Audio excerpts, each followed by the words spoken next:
FADOC recommande au gouvernement de rehausser minimalement de 50 $ par mois par année la somme octroyée par le supplément de revenu garanti.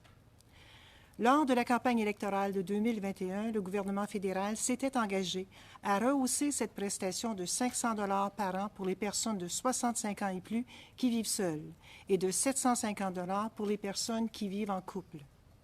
2 ans plus tard, les personnes aînées attendent toujours. Par ailleurs, le réseau FADOC se permet de rappeler que la bonification de 10 % de la sécurité de la vieillesse exclusive aux personnes de 75 ans et plus fait encore controverse. Les personnes de 65 à 74 ans se sentent mises de côté. Puisque la détresse financière n'a pas d'âge, notre organisation recommande d'instaurer cette bonification dès 65 ans.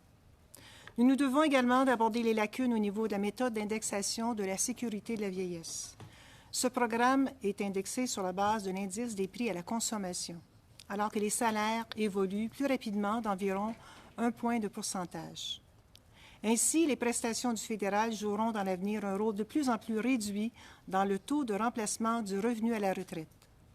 Notre organisation demande au gouvernement de réviser la méthode d'indexation du programme de la sécurité de la vieillesse.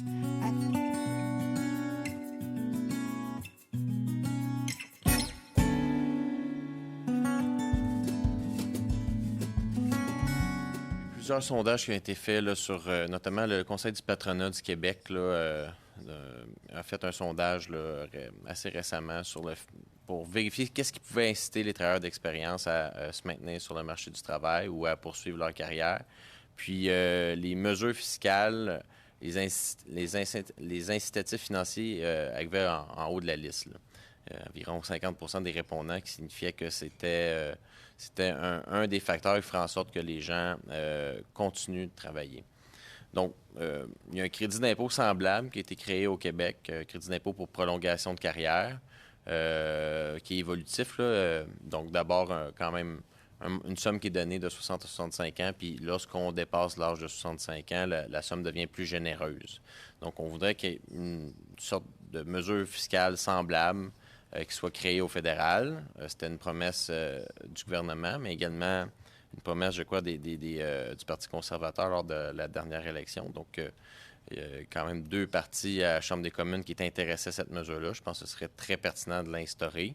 Idéalement, il faudrait que ce soit une mesure qui soit remboursable pour que les gens qui ont très peu d'impôts à payer ou pas du tout d'impôts à payer puissent en profiter également.